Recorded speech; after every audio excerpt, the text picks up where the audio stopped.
Hi YouTube. If you're unlucky enough to have a fuse blow on the Ducato X290, this is a 15 plate.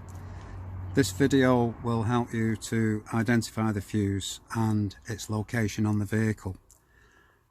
So the handbook shows 3 fuse boxes, and you've got one on the dashboard, one is shown in the engine compartment, and the other is located on the driver's B pillar behind the driver's seat. So these are the fuses. This is the dashboard fuse box fuses.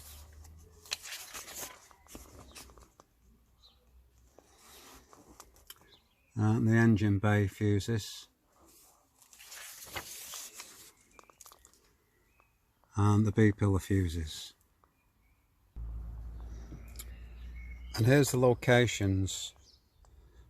The dashboard is just to the right of the steering wheel there, and the B pillar is down behind the seat, behind this panel here. And the engine bay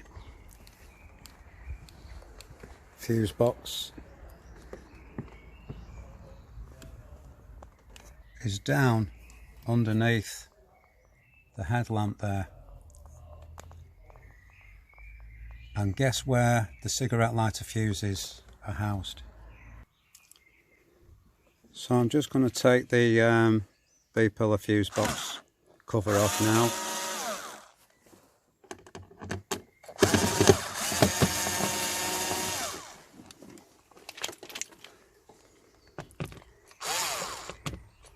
And the dashboard fuse box.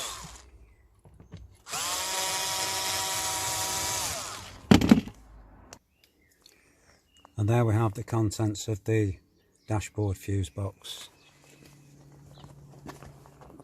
And the fuses at the bottom of the B pillar there. As a side issue, Ducato motorhome owners might wonder where the howling gale comes from.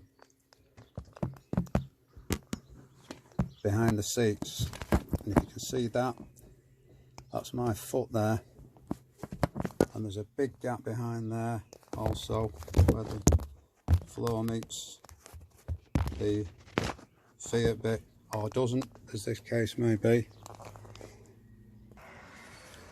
So we've already established that the fuses we need to get at are tucked in there in this box here, and you can just see some of the screw fittings, but it's really tight underneath this headlamp unit.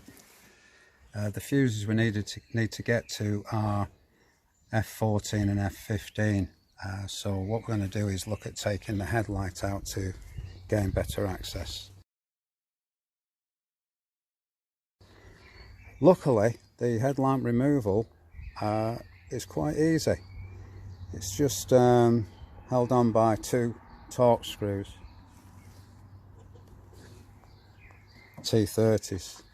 So I'm going to undo those, but first we'll undo the multi-pin plug at the back. This is quite easy. This is removed by, you slide this collar towards the engine, and it actually ejects the multi-pin plug. Quite neat arrangement and very easy.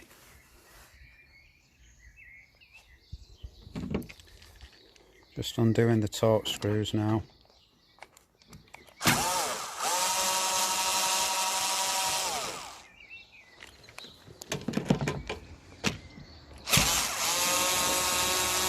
come out quite easy.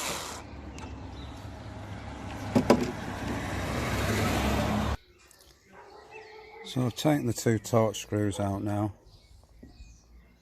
and disconnected the multi-pin plug. And literally, if you push the headlamp unit towards the centre of the engine, it releases the lugs below and the whole lot lifts out. So here we have the headlight unit removed now. That's the multi-pin plug, and we can see the full fuse box cover, and that's held on just by 3/4 turn catches.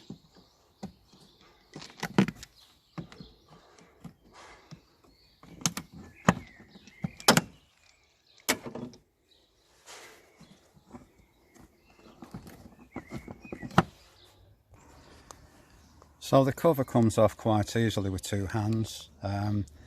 Here we can see on the inside of the cover the fuses F14 and F15 are second up and fourth up. So the two 15 amp mini fuses. It's always handy to keep some spare fuses taped in the lid, so you're not messing about looking for fuses then. Replacement is quite easy with a pair of long nose pliers or just your fingertips. Just another side issue, guys. I'm presuming that you all know where the bonnet catch is. I did have a look in the footwells at first on both sides, and then I eventually found it hidden behind the door. And another tip, make sure you put the headlamp somewhere safe where it's not going to get scratched. While I'm in the engine compartment, I've got access. I'm going to spray all these connections with WD-40 or equivalent, just to make sure they stay clean inside. Also, while I'm in here, just want to show you this. This is under a special lift up cover. That lifts up, and it's for the jump start cables. So the positive cable goes on there and the negative cable goes on there, so you can actually jump start the engine from these points. It's always worth checking that the scuttle drains are clear. The scuttle takes all the water from the windscreen, and there's 3 drains, 1, 2, 3, and if these get blocked, water can overflow into the engine and over the electrics. The access under the bonnet of the Ducato is very cramped, and there's another section here which has 3 clips on it. I've undone those so you can get to the power steering fluid and the engine water, the reservoir for the engine water. The windscreen washer reservoir filler point is down that hole there, and I've covered that under a separate video showing how I've made this funnel to get to it. I'll put the lid back on the fuse box down there and just place the headlamp loosely in position, so you can see there's a gap there. It just literally slides to the outside of the vehicle, and you've got your holes which line up there. Yeah, the locator just fits on there. Give it a push, make sure the collar's engaged. That's nice and solid. You can see the driver's side connection for that headlight is opposite handed, so the collar would pull this way to release. So thanks for watching, guys, and I'll see you later.